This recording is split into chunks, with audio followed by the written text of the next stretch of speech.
Seme amen. Amen. Watu wa Mungu, shetani ni mjanja. Lakini ujanja wa shetani ni anatumia uongo. The devil is very cunning. The devil is very tricky. So the devil will come in a way that you will not notice it. The devil will come in a different figure. The devil will come not in a bad figure. Watu wengi sana wamepigwa chenga. Lakini hata Mungu, mtu mwingine anatarajia amuone Yesu anakuja, anayo sura ya mzungu kama sura ya Kiyahudi. Umeona kavaa sura ya Kiyahudi kama anavyochorwaga. La hasha. Yule aliyekuja kwenye ndoto wakati ulikuwa unakimbizwa akakitokeza, alafu akakukingia kifua. Unajuaje? Huyo ndiye inawezekana alikuja kwa mfano, lakini ni Yesu.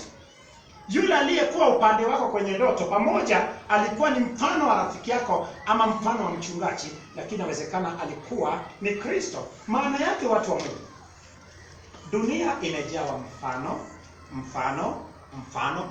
Ndoa yetu hapa duniani ni mfano wa ndoa ya bwana harusi na bibi harusi yake ambao ni kanisa. Na umeona hata familia zetu ni mfano wa familia ya Mungu Baba. Lakini familia zingine ni mfano wa Ibilisi. Kuna familia zingine ambayo zinaendeshwa kama Ibilisi anavyoendesha familia yake. Kuna familia zingine zinaendeshwa kama mzee Kobogoyo. Unakuta kabisa nyumba hiyo hakuna maelewano. Nyumba hiyo unakuta mtu akisema hivi amesema, inachimbika. Hakuna mema kwenye ufalme wa giza. Kuna mabaya kwenye ufalme wa giza. Kuna mema kwenye ufalme wa Mungu. Kwa shetani hakuna mema. Mema ni mwiko. Mema yote ni mwiko kwa shetani. Sasa watakatifu wa Bwana, nimejaribu kukuonyesha kuwa kinachokuwepo upande wa kulia, unapoona mkono wako wa kulia na mkono wako wa kushoto, umeona zinakuwa pacha. Ndipo kinachokuwepo kwenye ufalme wa Mungu kipo kwenye ufalme wa giza. Ufalme wa giza unaiga ufalme wa Mungu. Naposema habari ya mfano, kuna watu anayeumwa lakini kimsingi uumwe.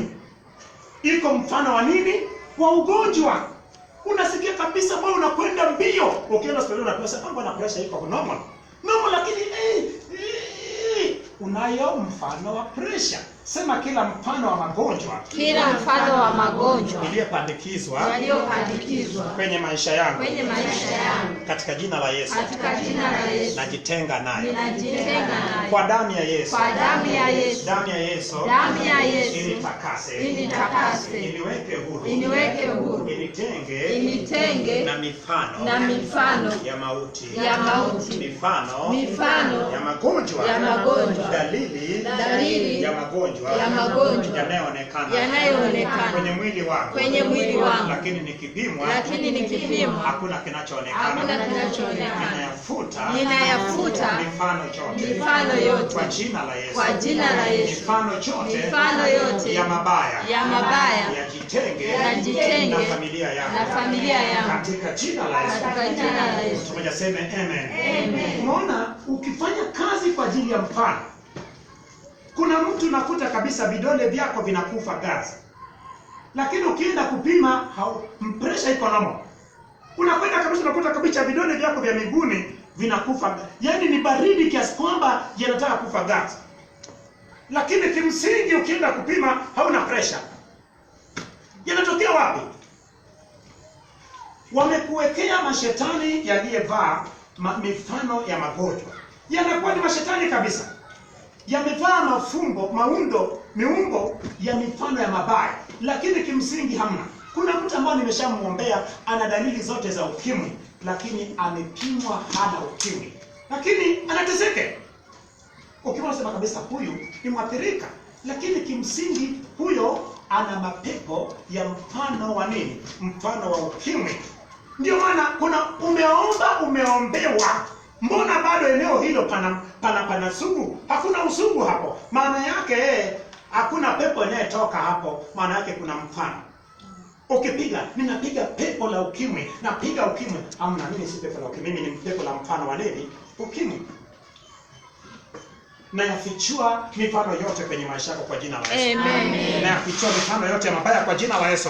Amen. Na yafichua mifano ya mauti kwa jina la Yesu. Amen. Na yafichua mifano ya mabaya iliyojificha kwako kwa jina la Yesu. Amen. Mifano yote yajifichuliwe kwa jina la Yesu. Amen. Kuanzia leo Mungu akutamie na ufalme wake katika mfano wake, ikutamie na ikuhuishe na mfano wa uumbaji kwako tena upya katika jina la Yesu. Amen. Sasa hebu soma katika Mathayo sura ya 13, tuanze kupitia mfano.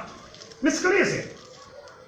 Mfano ilikuwa ni mambo ya kawaida, lakini katika mtazamo wa kiroho, mtazamo wa mbinguni. Ndio maana tunavyoomba Baba yetu wa mbinguni, mapenzi yake afanye nini? Ufalme wake unakujaje hapa duniani wakati Mungu hawezi hakaja akakaa hapa duniani kimwili?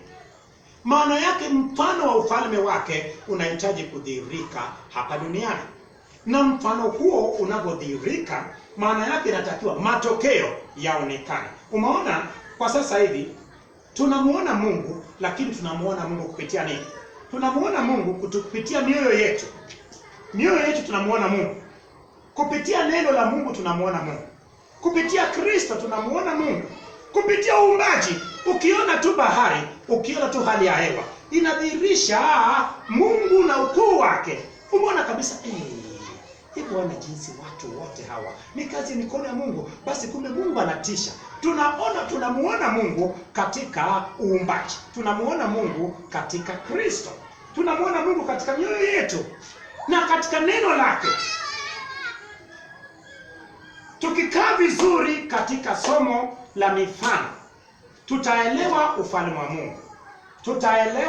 Tutamuelewa Yesu. Tutaelewa maisha yetu. Kuna mtu mwingine, nyumba uliyekaa ni mfano wa nyumba unayotakiwa kukaa. Kama ina vyumba 6, inatakiwa uwe na nyumba zaidi ya vyumba 12. Ina maana unakaa kwenye mfano wa nyumba unayotakiwa kukaa. Unaishi mfano wa maisha unayotakiwa kuishi. Kuanzia leo ninarudisha maisha yako kwa jina la Yesu. Amen. Ninaondoa mifano ya maisha yako yaliyounganishwa na maisha yako kwa jina la Yesu. Amen. Tunapokwenda uwe makini. Tukienda, acha nikuambie yaliyoshindikana na kwenda kuondoka. Mwingine imeletwa kazi, anayefanya ni mfano wa kazi. Mwingine hata mume ambaye amekuja kukuoa ni mfano wa mume. Maana saa ingine unamuona kama si mume. Mama anayefanya kabisa, unakuta kabisa hata ukimwambia sema huyu ni mwanadamu kweli. Si mwanadamu, ni mfano. Ni mfano wa nani? Wa mume. Kila mfano shetani aliyepandikiza kwenye maisha yako, ninakutenganisha nayo kwa jina la Yesu. Amen. Kama ndiye aliyekuwa nakupa ugali, uone kama utakwenda kukosa ugali. Kukosa kwako ugali isikufanye nini? Usikufanye uinanie shetani.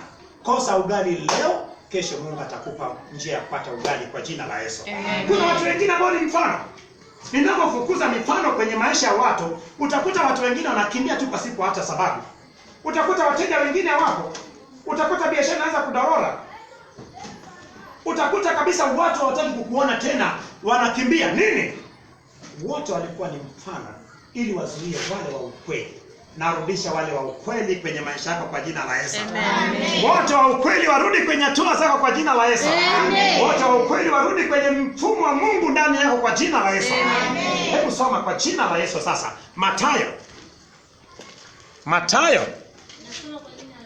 Soma kwa jina la Mgalilaya. Mathayo sura 13 kuanzia mstari wa kwanza. Siku ile Yesu akatoka nyumbani, akaketi kando ya bahari. Wakamkusanyikia makutano mengi, hata akapanda chomboni, akaketi na wale.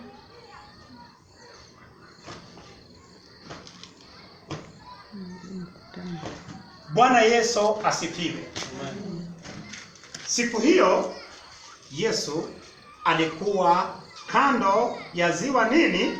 Ziwa Galilaya, lakini umati mkubwa ukamkusanyikia pale, naye alichokifanya akaamua apande chomboni ili angalau chombo isogezwe mbali kidogo na watu, maana watu walikuwa wengi kweli kweli, naye alitaka kuwafundisha. Lakini akawa anafundisha, lakini akiwa wapi? Akiwa chomboni, lakini chombo ikiwa kwenye maji, watu akiwa kama huko. Umeona ni sawasawa na hapa ni majini, alafu chombo kimesongea mpaka sehemu kama hapa, alafu nyinyi ndio sasa umati. Maana yake anapoongea mnamuona na kumsikiliza. Ndivyo ilivyokuwa siku hiyo. Naomba Theodata soma. Naomba Theodata soma.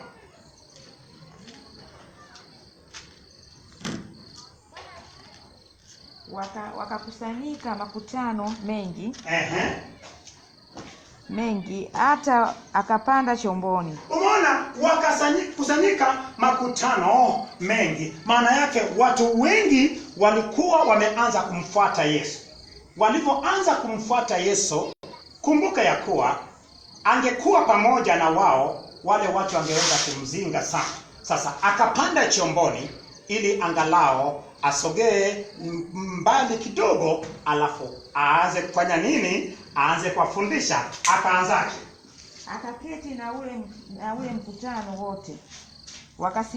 Akasimama pwani. Akawaambia mambo mengi kwa mifano. Akawaambia nini? Akawaambia mambo mengi, lakini kwa mfano. Sema akawaambia mambo mengi. Akawaambia mambo mengi kwa mifano. Kwa nini kwa mfano? Ni kwa sababu watu wa Mungu, pasipo mfano Yesu hakufundisha. Pasipo mfano Yesu hakuelezea ufalme wa Mungu. Umeona ya kuwa tayari hapo Yohana Mbatizaji alishawaambia watu watubu, wabatizwe, maana ufalme wa Mungu umefanya nini? Umekaribia. Lakini sasa ufalme ulishawadia. Ufalme uliwafikia kupitia Kristo. Lakini sasa ufalme huo ulikuwa katika neno. Ufalme ulikuwa ni neno, lakini neno hilo ilikuwa ni katika mfano. Maana ufalme huo utakuja kwa Elisia wake, sio sasa. Ufalme huo utapata kuja nyakati zijazo. Ufalme utapata kuja, lakini ufalme huo ni katika mfano. Sema ufalme wa Mungu ni katika mfano. Ufalme wa Mungu ni katika mfano. Kama ufalme wa Mungu ni katika mfano, kumbuka ufalme wa giza pia ni katika nini? Mfano. Maana shetani ni mwigaji. Hakuna anayekabili ufalme wa giza kama mfano. Watu wanaikabili ufalme wa giza kama nini? Kama uhalisia. Ndio maana ninapiga, ninavunja, unavunja na yeye unayepiga. Chukua nyundo basi upige nayo. Chukua mawe mpige nayo kama unamuona. Unapiga usichokiona. Ndio maana maombi yetu mengine yamekuwa hayana mtija, hayana maana unaomba kana kwamba unaona sehemu unapiga. Napiga, unapiga. Sasa shetani mwenyewe unamchekesha, maana amesimama mahali asema unampiga nani? Unapiga nani? Mjinga, sema umpige tu. Lakini tukiwa na mtazamo wa mfano, hata kukabili ufalme wa giza tutaikabili kimfano, sio kiuhalisia tunapoikabili. Ndio maana matokeo, watu wengi hawapati matokeo mazuri kwa sababu ya hawajaelewa ya kuwa vita hivyo si juu ya damu na nini? Na nyama. Watu wanafanya beef kimwili, wakati vita hivi ni katika ulimwengu wa nini? Wa kiroho. Hapa kimwili inatakiwa iwe ni mfano. Hebu twende. Akawaambia mambo mengi kwa mifano. Akisema, tazama mpanzi alitoka kwenda kupanda. Unaona? Anaanza na habari ya mpanzi. Wale umati ule wote walijua sana mpanzi ni nani. Mpanzi ni mpandaji aliyetoka na kwenda kupanda. Ni mtu tu, mkulima amelima shamba lake alafu anakwenda kupanda. Lakini katika kipindi hicho kupanda haikuwa ni katika kuchimba mstari na kuweka kamba na kupanda. Hapana, ilikuwa ni unayatawanya mbegu. Ukishatawanya mbegu, hatimaye unaanza kufanya nini? Unaanza kulima. Ulichoweza kufanya ni kufyeka ama kukata pori. Baada ya kukata pori na kunyoa visiki, ulihitaji sasa uyatawanye mbegu zako. Unayatawanya. Unapotawanya, mengine yanaanguka mpaka njiani. Mengine yanaanguka sehemu ambayo yana miba. Umeona maana yake, ulifyeka lakini maeneo mengine ukuyafyeka vizuri, miba yakabaki. Lakini maeneo mengine umeyafyeka vizuri, lakini ni udongo wa mwambani. So kumbuka ya kuwa mbegu zilidondoka katika maeneo tofauti tofauti alipokwenda kupanda zile mbegu mpanzi. Lakini hii ilikuwa ni jambo la kawaida. Jambo la kawaida sana, lakini mambo ya kawaida yenye mtazamo ya mbinguni, mtazamo wa ufalme wa Mungu uliyeshuka chini. Maana Yesu aliposhuka, maana yake ufalme wa Mungu ulishuka pamoja na Yesu. Sema ufalme wa Mungu ulishuka pamoja na Yesu. Ufalme wa Mungu ulishuka pamoja na Yesu. Yesu akiwa ni ufalme wa Mungu. Yesu akiwa ni ufalme wa Mungu. Yesu akiwa ni mtawala. Yesu akiwa ni mtawala. Maana ufalme wa Mungu ni utawala wa Mungu. Utawala wa Mungu uchukue nafasi na kunitawala. Kuanzia mwezi huu wa 7 hadi mwezi wa 12 nisitawaliwe na ibilisi tena na wakala wake, nitawaliwe na ufalme wa Mungu katika jina la mfano wa Mungu. Na mtu mmoja aseme amen. Umeona watakatifu wa Bwana, mfano wa kwanza kabisa pale Galilaya ilikuwa ni mfano wa mpanzi. Lakini Yesu anafundisha habari ya mpanzi. Watu wamejaa wengi kweli kweli. Wale thanasara walikuwepo 12, lakini na umati wa Galilaya walishamjua Yesu ni nani. Walishaanza kufurika wakimfuata, maana walishajua ya kuwa matendo makuu yanaambatana na yeye. Wengi walimfuata kwa sababu ya kupata miujiza. Sema nami nimemfuata. Nami nimemfuata ili nipate miujiza. Miujiza inayohusu maisha yangu. Lazima tumfuate na sisi pia tudai miujiza. Amina. Amen. Lazima itokee jambo kuu kwenye maisha yako itakayeleta mabadiliko. Amen. Kama kipofu alipata kuona, inawezekana na wewe kiroho ni kipofu. Pokea kuona kwa jina la Yesu. Amen. Pokea uponyaji kwa jina la Yesu. Amen. Pokea mafanikio kwa jina la Yesu. Amen. Pokea tima yako kwa jina la Yesu. Amen. Mifano yote itoke kwa jina la Yesu. Amen. Hebu twende. Hata alipokuwa akipanda, mbegu nyingine zilianguka karibu na njia. Ndege wakaja wakaziharibu. Nyingine zikaanguka penye miamba pasipokuwa na udongo mwingi, mara zikaota kwa udongo kukosa kina, na jina lilipozuka zilianguka, na kwa kuwa hazina mizizi zikaanguka. Zikaanguka. Nyingine zikaanguka penye miiba, ile miiba ikamea ikazisonga. Nyingine zikaanguka penye udongo mzuri, zikazaa moja 160, moja 30, moja 160, moja 30. Bwana Yesu asifiwe. Mpanzi alipopanda, mbegu zile zilianguka maeneo tofauti tofauti. Umeona, mengine yakaanguka njiani. Yalianguka katika njia, ndege wakaja wakazidonoa. Maana yake ndege wakaziharibu.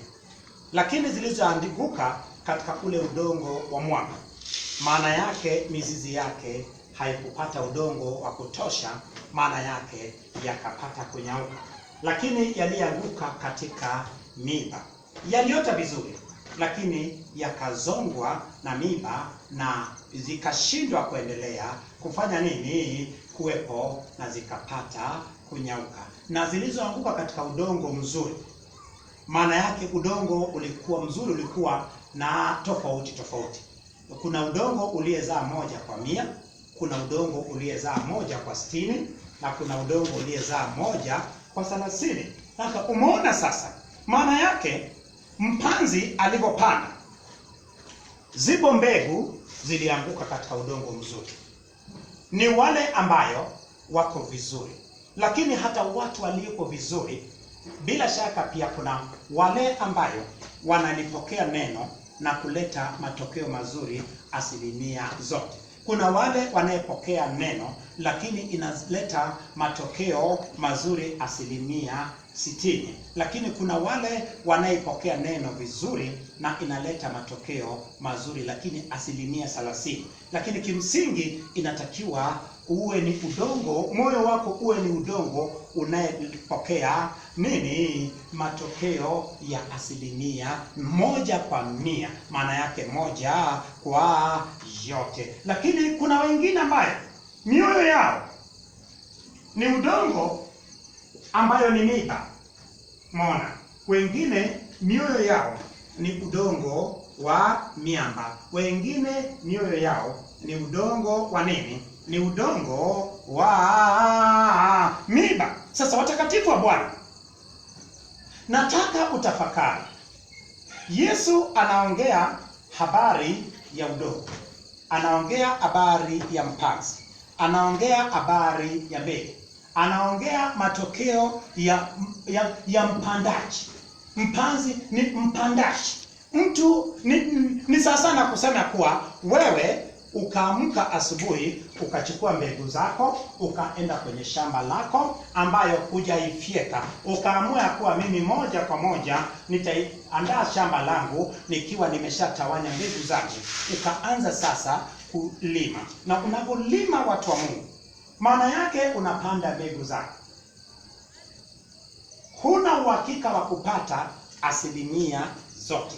Huna uhakika wa kuvuna mpaka ziwe zimeanguka katika udongo wa namna gani. Sasa watu wa Mungu, Yesu alikuwa anaongea juu ya ufalme wa Mungu.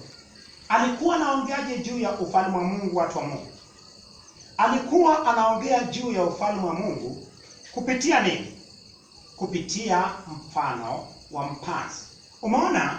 Alipomaliza kuongea, hata wanafunzi wake hawakumuelewa mpaka walipomwendea faragani. Walipomwendea faragani, ndipo akamuuliza, mbona unafundisha kwa mfano? Sisi umetuacha njia panda. Na kilichofuata ni nini? Yesu akaanza kuwaeleza. Sasa wacha nikwambie kitu kimoja. Biblia, unapoiona hii Biblia, watu wa Mungu, hii Biblia imekamilika. Hata habari ya mifano, Yesu aliongea kwa mfano, lakini hatimaye Yesu alitoa ufafanuzi wa nini? Wa mfano. Biblia imekamilika kwa sababu Biblia inajieleza. Kama kuna maeneo yanayohitaji maelezo, ni maeneo machache sana. Kama kuna eneo unayotakiwa kutoa ufafanuzi ukiongozwa na Roho Mtakatifu, ni chache sana. Lakini umeona mfano huo Yesu anaitoa, lakini katika sirini Yesu anatoa maelezo yake. Ndiyo maana unaposoma usisome tu mfano, soma endelevu. Unapoendelea kuisoma utafikia sehemu ambayo Yesu amefanya nini? Yesu ametoa maelezo ya nani? Ametoa maelezo ya, bila shaka, mfano huo. Sasa hebu tuende sasa, mtu mwingine tena atasoma, bila shaka mtu mwingine atasoma tena. Hebu endelea sasa. Mstari wangapi umefikia? Mstari wa 10 sasa. Amefikia mstari wa 10. Hebu tuendelee. Naomba uwe makini. Nataka uone kitu. Mathayo sura 13 mstari wa 10. Uone kitu. Bado nataka ujue ya kuwa Biblia imekamilika. Biblia unayekuwa nayo imebeba mfano na maelezo yake. Mfano na maelezo yake imebebwa na hiyo Biblia. Lakini usiposoma, kama kuna kitu ambacho kimekuwa ngumu sana, ni shetani kutokuruhusu watu kusoma. Unaweza ukawa unasoma lakini uelewi, yani usisome. Ukajua kabisa unasoma lakini usisome. Nini? Kwa sababu shetani anajua ukisoma utaelewa.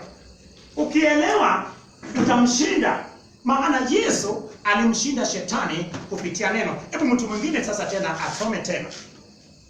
Mathayo 13 kuanzia mstari wa 10. Anzia mstari wa 10 alipoishia.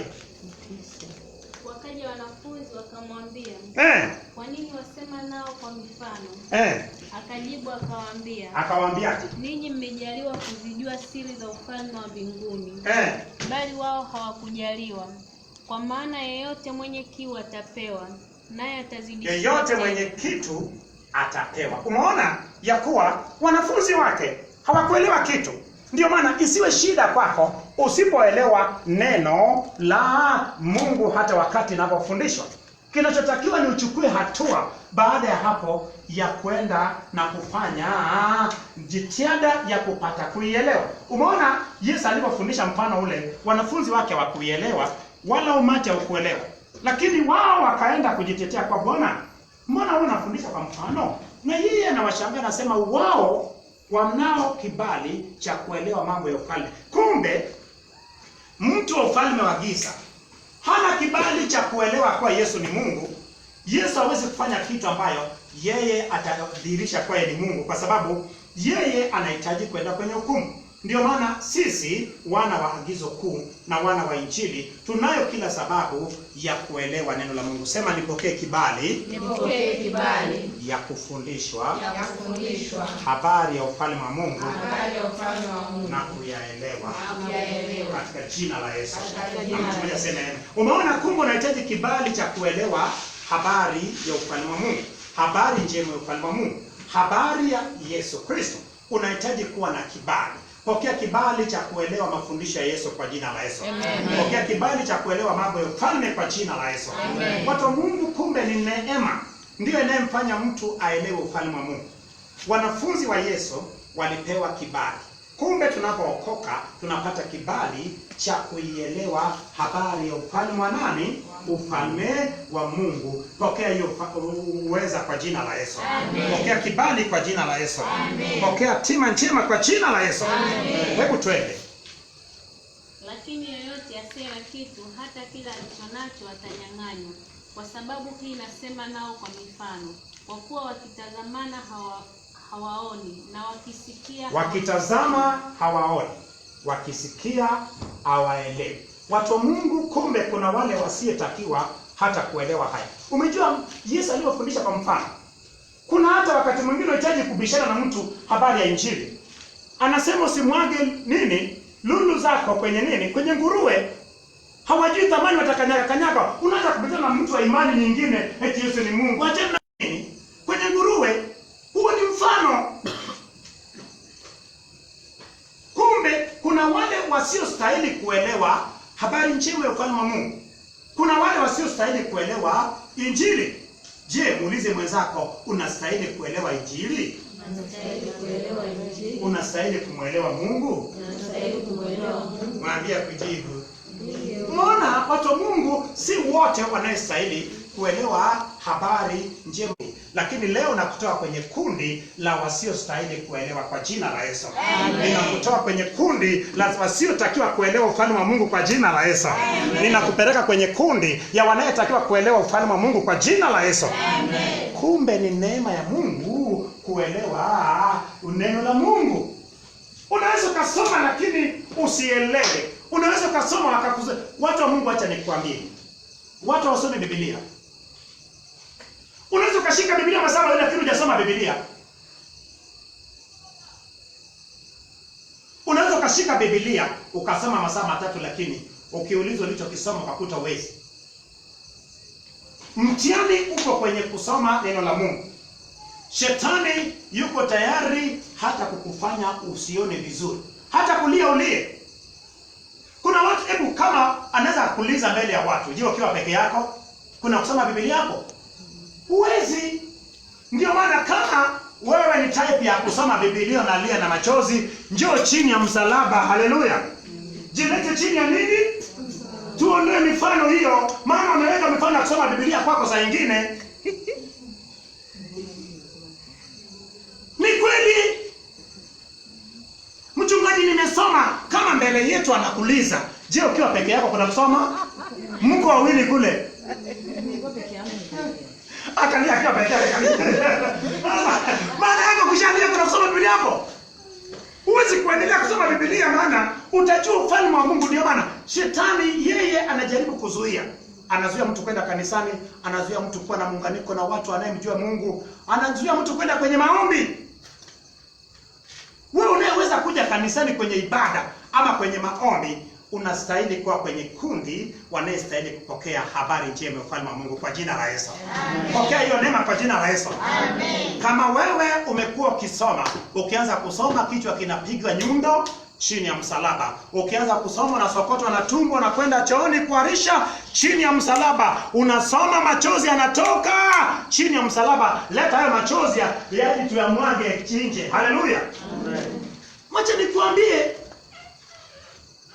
kimsingi wametuwekea mfano wa kusoma Biblia, hatusomi.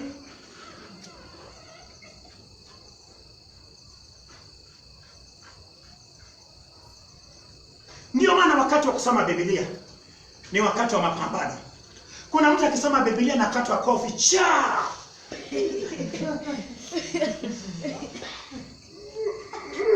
Ora nakulia sasa hapo kuna kusoma Biblia. Kimsingi watu wa Mungu Biblia tusome. Haleluya. Nataka tuanze kusoma Biblia kuanzia sasa. Sema nataka kuanza kusoma Biblia kuanzia sasa. Ni kweli. Unasoma mara simu zinaingia, yule mdaiwa wako anakuambia leo nakuja na panga. Wewe unataka kunipa pesa yangu. Sasa unakuja na panga, jamani, ndajificha wapi? Umeshaacha kusoma Biblia. Punguza sauti ya mazima simu, malizana na Mungu kwanza, nenda faragani. Jifungie. Kumbe kuna kundi isiyo stahili kuelewa neno la Mungu. Kuna kundi isiyo stahili kuelewa habari ya ufalme wa Mungu. Kuna kundi ambao kutakiwa kumuelewa Yesu. Wangemuelewa Yesu wangemkatisha maisha yake kabla ya kukamilisha kazi. Kumbe utakapokwenda kwa mfano, hata kukupata hawakupati. Hata kukuelewa hawatakuelewa. Unapoomba unataja jina la Mungu, namfieka kabisa, namfieka askofu, wana masikio wanakusikia, unanifieka. Tutaona.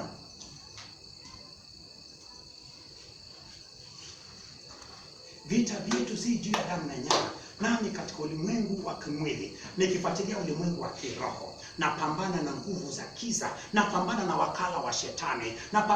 Wakala wa shetani hapa, askofu kama ni wakala wa shetani yumo humo. Nenda na muendee kimfano. Na wafuata wote kimfano. Na waenda kwa roho na kimwili kimfano. Na wafuatilia hatua zao kimfano. Na wafuatilia katika nguvu ya ufalme wa Mungu kimfano. Na pambana na mfano wa ufalme wa giza. Na pambana na wakala wa giza kimfano kimwili. Kuna wale ambao ni mfano kimwili, si mwanadamu. Anakuchokoza, anafanya mabaya. Ni shetani 1,000 sio 100. Lakini ni handsome. Ikichaguliwa wazuri, yeye namba ngapi? Kaangalia tabia zake. Hata kama ukipewa bure huwezi kaa naye hata siku moja. Kuanzia leo na kutoa ulikowekwa na kuweka kwenye kundi wanayestahili mema kutoka kwenye ufalme wa Mungu kwa jina la Yesu. Ninaondoa roho zote inayokufanya usome kimfano kwa jina la Yesu. Roho zote zinazokuliza wakati wa kusoma Biblia naondoa kwa jina la Yesu. Roho zote zinazofumba macho yako usisome na kuona kwa jina la Yesu. Watu wa Mungu, acha nikwambie, nikifuatilia hapa hakuna hata mmoja anayesoma. Tukiambulia wawili ni kumshukuru Mungu. Umeona? Winfrida amesema yeye akisoma analia. Akisoma analia. Mimi ningesoma ningelia mpaka wangekasirika, wangeondoka. Si eti wanalia. Zile roho ndio zinalia. Hiyo ndio mfano. Si wewe unalia. Soma ulie ili ulie vizuri waondoke. Mimi nilipokuwa nasoma Biblia mwanzoni nilikuwa natokwa na machozi siwezi kuona. Nikasema nitavuna mahua. Nilisoma Biblia miezi 3. Nikisoma machozi yanatoka. Machozi yalitoka mpaka kakata. Nasoma Biblia vizuri sana. Sasa wewe unazuia eti ukianza kulia na acha. kalie. Hapo mwanzo palikuwepo neno. Lia. Lia. Machozi yanapotoka vifungo vinatoka. Nani amewahi kuona mimi mtu anasoma Biblia kwangu analia? Na kumwambia endelea kusoma. Unatakiwa usome kuanzia kesho. Anayeliaga kusoma Biblia njoo ulie mbele chini ya msalaba mpaka machozi yaishe. Haleluya. Unapomfungua mtu anatapika, unaona amkatisha kutapika. Anapotoka na machozi, naacha tokwe na machozi. Tena furaha yangu ni machozi yatoke mpaka yakatike yenyewe. Hebu tuende kichini kidogo. Nitapatia watu vizuri sana kesho maana ni mfungo na kuwepo hapa mapema njoo na Biblia yako. Haleluya. Mimi nitakagua kila mtu hata watoto. Watu wa Mungu acha nikwambie, kama kuna kitu shetani anaendesha watu kimfano. Hebu nione mtu anasema mimi nasomaga Biblia. Na anasema kweli mimi nasoma na kuelewa. Msema kweli mpenzi wa Mwenyezi Mungu. Hebu nione anasema mimi kweli nasoma na kuelewa. Nione.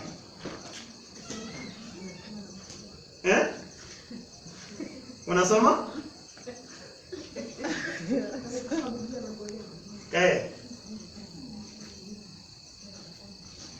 Wacha nikwambie, kimsingi tunakwenda kwa mfano. Huwa shetani anatufanya twende kwa mfano.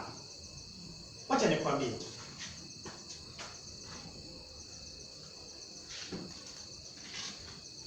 Mkiwa wawili na shetani ana nguvu. Kama anaweza kuja mbele ya watu hapa je? Nasema hivi watu wa Mungu. Saa imefika. Zipo vifungo ambayo vilituweka kwenye upande usiostahili kuelewa habari njema ya ufalme wa Mungu. Ni wakati wa vifungo hivyo kuondoka ili sasa tuweze kuelewa ufalme wa Mungu. Nani yuko tayari kuelewa ufalme wa Mungu apunge na kusema haleluya? Haleluya. Sema tena haleluya. Haleluya. Mpaka wiki inaisha na wiki ijayo watu wa Mungu tutakwenda sasa. Nitafuatilia kila mmoja na katika kusoma Biblia tutakata ndimi nyingi tu za shetani utaona.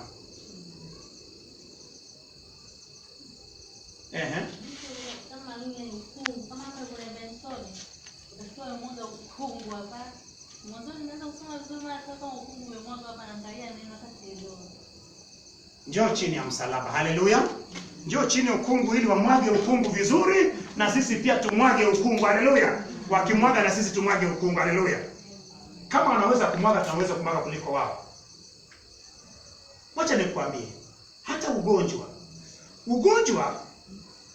huwa inaonea watoto wadogo. Ugonjwa inajaribu kufanya mtoto asile. Ndio maana mtu anayeumwa dawa ya kwanza maombi, alafu inafuata chakula. Hakikisha chakula kinaingia kwenye tumbo. Dawa inayofuata baada ya maombi ni chakula. Kama huwezi kula, unaweza kuishi kweli? Kama huwezi kusoma Biblia, kuna kuishi kweli?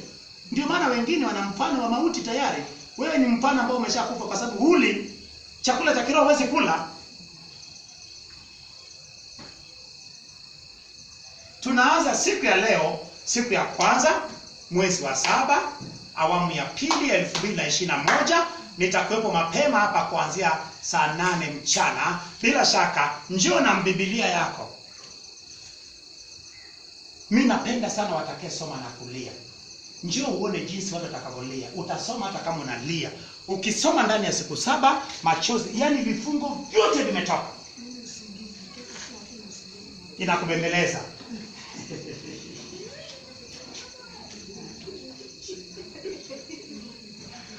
Unalala kabisa unaamka saa ngapi?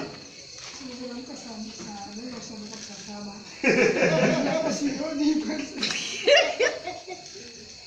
Umeona hiyo? Anakuambia bwana wewe acha kusoma, lala. Unakuta umechapa usingizi mpaka saa 8. Sasa mpaka saa 8 ukiamka, hebu nikuulize hiyo ni usingizi nzuri kweli au usingizi mbaya? Huo ni mfano wa nini? Wa mauti. Maana mauti namchukua mtu pasipo yeye kujua. Usingizi gani naye kuchukua pasipo kujua wakati atakao kufanya kitu? Huo ni mfano. Sema kuanzia sasa. Kuanzia sasa Kila mfano kila mfano uliyejenga makazi uliyejenga makazi ndani ya mwili wangu, ndani ya mwili wangu, ninamsihi Bwana ninamsihi Bwana aidhihirishe na kuiondoa kwenye maisha yangu, ili niweze kuwa na ushirika na Mungu, niweze kusoma Biblia na kuelewa Biblia. Nisomapo Biblia, Roho Mtakatifu anitamie na kuondoa mifano ya mabaya, mfano wa mauti, mfano wa ukungu, mfano wa kulia, niweze kusoma Biblia katika jina la Yesu. Mmoja sema amen. Watu wa Mungu, kama kuna sehemu shetani amefanikiwa kufunga watu wa Mungu ni kwenye sehemu ya kusoma Biblia. Na tunaanza na kusoma Biblia siku ya leo. Mapema nitakuwepo. Nataka mpaka na watoto niwajaribishe wasome Biblia. Na itakuwepo sasa hivi, itakuwepo na mtindo, anasoma wa kwanza, anakuja anasoma wa pili, wa tatu, tukizunguka hivyo kwenye ibada. Tukienda mpaka miezi mitatu, wakapaka watoto wadogo wa kichekechea watakuwa nasoma Biblia. Shetani atachukia watu kanisani, ataondoka. Tutaweka wengine wasome wanapiga vile hapo mwanzo.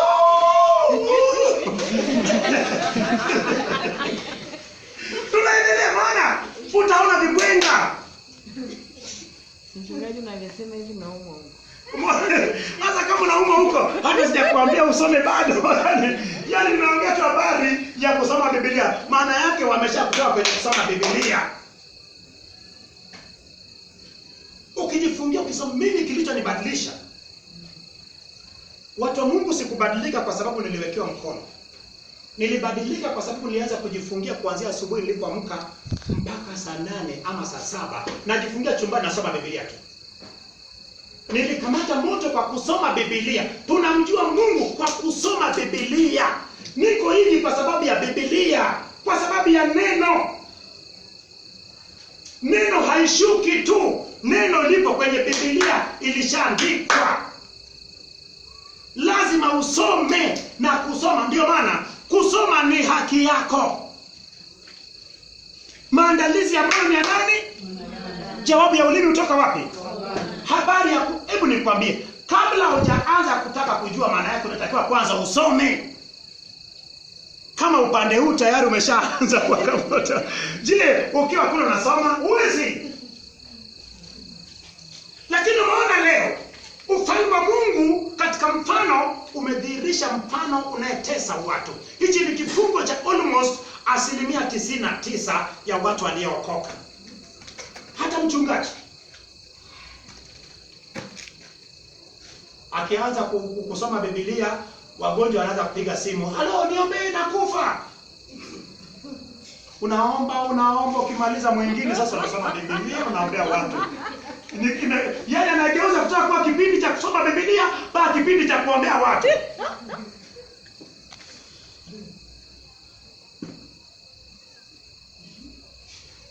Mchungaji, nakutafuta, sijawahi kukupata, unapatikana wapi? Kwanza niombee, hebu nieleze kwanza. Unamueleza dakika 30 hajaelewa. Ulikuwa umetenga risali moja. Lazima tusome Biblia. Kusoma Biblia ni mfano wa kuwa na ushirika na Mungu. Ni mfano wa kuongea na Mungu. Ni mfano wa kuwepo mbele za Mungu. Ni mfano wa kujihudhurisha mbele ya Baba wa mbinguni. Ni mfano wa kwenda mbinguni. Tunamstaki shetani kwa maombi, lakini kwanza lazima tuwe na ushirika na Mungu. Lazima tumjue Mungu anatakaje. Mungu anafanyaje. Watu wa Mungu, mimi nataka niombe tu, lakini naomba kabisa. Tutaendelea na kipengele hicho. Sihitaji kwenda sana. Nataka uende ukatafakari tu kwenye habari ya kusoma Biblia. Je, unasoma Biblia ama imekuwa ni mfano wa kusoma Biblia? Wala hakuna mtu ambaye amekuwa akisoma hapa, kama wako 2 watatu labda. Lakini wengi shetani amewawekea mfano wa kusoma Biblia. Maana hebu nikuulize, ulisoma wapi leo? Nione wanasema nilisoma Biblia. Maana wote mmesoma Biblia. Lakini hapa sasa nianze kwenda, ulisoma kweli? Maana yake shetani amekuwekea mfano, umeona umesoma hujasoma. Kama mbele ya watu hapo anaweza kukuuliza peke yako. Hebu nikuulize, huyo ambaye akianza kusoma na lala, akiamka anasema amen, nilisoma Biblia, anajua kusoma Biblia. Wewe angalia mtu ambaye kwenye kanisa mchungaji anahubiri, amachapa usingizi na lala. Inapobaki dakika moja mchungaji amalize, unasikia nini? Anaanza kupiga makofi. Nini? Shetani anamwamsha, shetani anamfanya ashangilie kana kwamba alikuwa kwenye ibada. Hakuwa kwenye ibada, alikuwa baharini. Wewe hapo.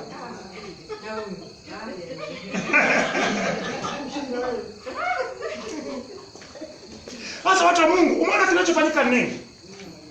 Mimi naomba sasa. Nataka niombe lakini sikilize. Umeona Mungu hajanipeleka mbele. Mungu ametufikisha hapo. Watu wa Mungu, Mungu anatuwazia mema. Kila kitu kinachoendelea kwa mwenzako, watu wa Mungu, inawezekana ikawa kifungo. Lakini je, umemsaidiaje? Umeona? Kuna kitu Mungu alitaka kufanya. Umeona tulipoanza, tulipotaka kurekodi, kuna sauti ilisema Martha rekodi. Alafu sauti nyingine ikisema yule mtoto aliyesema kwanza. Hebu nikuulize, sauti iliyokuwa inasema Martha rekodi ilikuwa ya Mungu, ilikuwa ya Ibilisi? Haikuwa ya Mungu. Angerekodi je, angesoma? Asingesoma. Ndio maana nasema hivi. Kuanzia kwako na kwenda kwake, hata yeye ana shida. Shetani anafanya, unaona nyukta mara mbili. Unarudia mara ngapi? Unaona neno lingine kichwa chini mguu juu, unaisoma hivyo. Nini? Mfano, sema mfano. Mfano. Naomba kabisa, nataka niombe.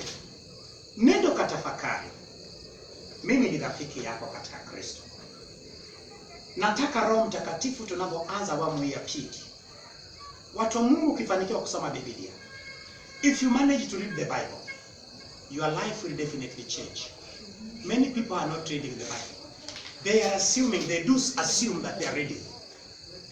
The devil is assuming them as if they are reading, yet they are not reading their Bibles.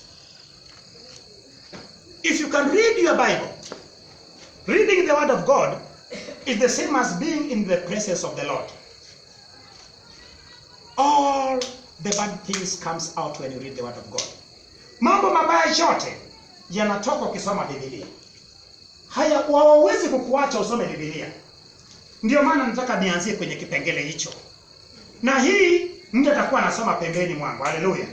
Si eti nasoma pembeni mwangu alafu hatimaye agizo kuu tutasoma Biblia wote kwenye mstari tukienda mpaka mwisho. Haleluya. Amen. Wanayekimbia utaona wengine hawaji kanisani kwa sababu shetani anasema leo siende kanisani. Kwa nini usome? Huwezi kusoma wewe. Wewe huwezi kusoma wewe. Utasomaje? Huwezi kuongea mbele ya watu wewe. Unaona? Mwingine anawekewa kigugumizi. Wewe si kigugumizi, lakini kwenye kusoma Biblia umekuwa na kigugumizi. Ukitaka kuona vimbwenga, ambia watu wasome Biblia utajua.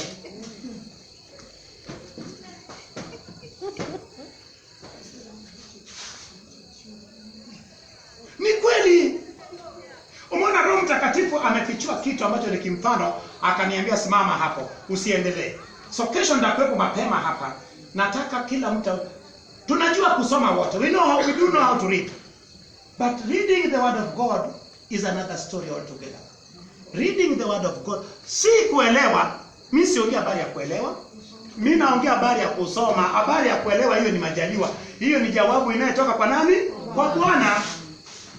Naongea habari ya kusoma. I'm talking about reading, not understanding.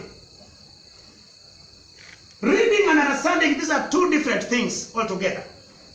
Mambo mawili tofauti.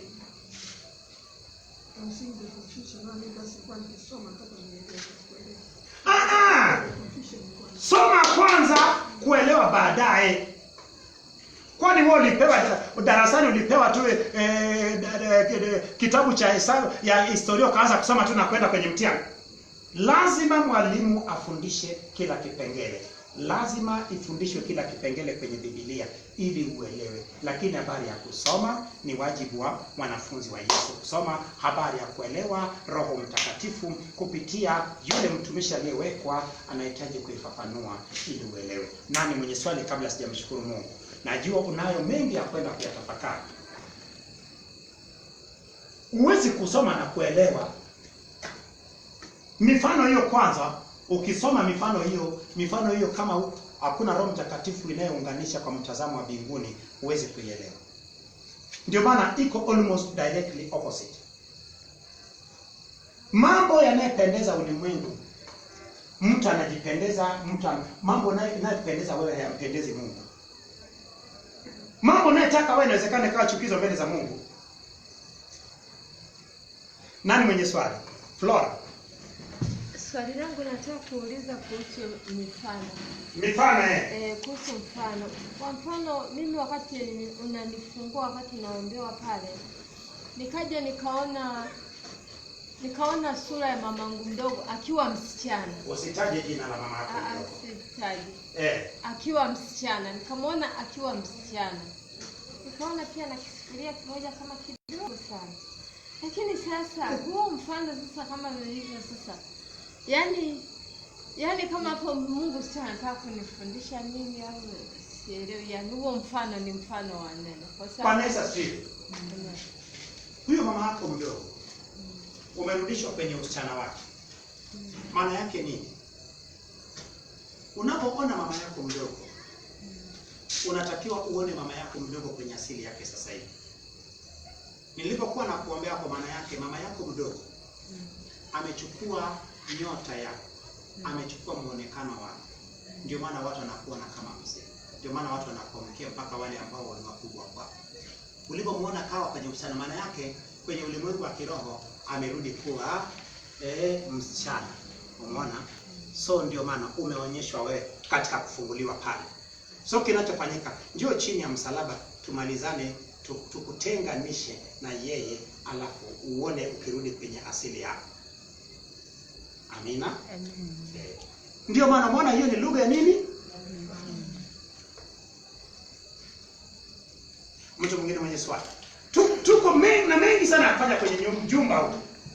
Jilete. Alafu kuwa mwazi. Tusioneane aibu. Umeona? Tuko live hapo tunatuona, lakini wanayetuona watajifunza kitu hapo, hata watumishi wa Mungu. Hata watumishi wa Mungu wanayetuona watajifunza kitu. Na hata hao waulize wanasoma.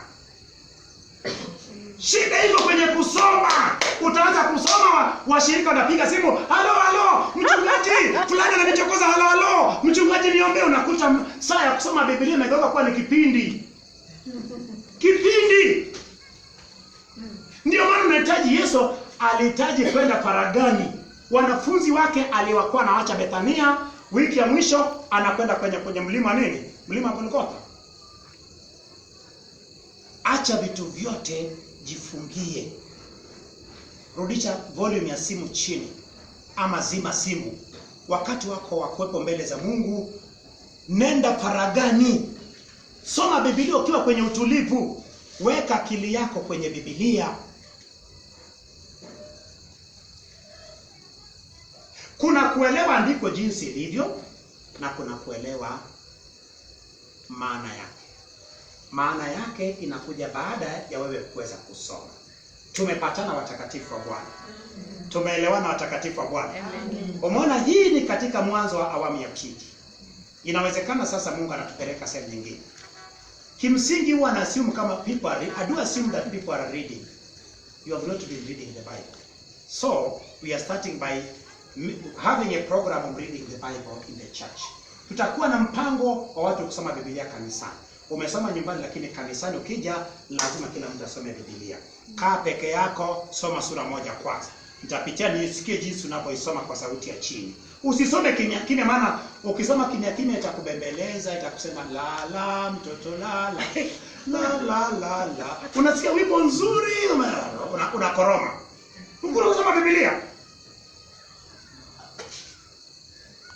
Soma Biblia kwa sauti, sio kubwa. Usipige kelele. Hapo mwanzo Mungu aliziumba mbingu na nchi, wataka kuona chizi. Soma tu hapo mwanzo Mungu aliziumba mbingu na nchi. Nchi tu. Angalau masikio yako yasikie. Mtu mwingine mwenye swali. Paka watoto wetu tuwasomeshe Biblia. Haleluya. Tuwafanye wasome Biblia. Tunaanza na mwanzo. Acha nikwambie. Hapa ndio tunamshinda, tumshinde. Hapa tunamshinda, hana tena pa kujificha. Saa ingine tukimtoa amejificha kwenye kusoma Biblia. Hayupo, tutamtoa kwenye kusoma Biblia. Mtu mwenye neno la mwisho kabla sijamshukuru Mungu. Kuna mfano nimekuwa nikirudia kwenye ndoto yani. Kama jana ndoto moja mfano nimerudia mara mbili yani. Basi ilete ndoto hiyo chini ya msalaba. Amina. Leta chini ya msalaba. Lete chini ya msalaba kwa sababu ndoto zako zinayo maana kuhusu wewe na familia yako. Amina. So simwage na niliu kwenye kuku za watu. Ndoto zako usiwe na maana hapo tunaonekana kila sehemu. Kuna mpaka na wachawi na waganga ambao wanafuatilia kipindi. Unadhani wafuatilia? Sana. Watakuonea wapi?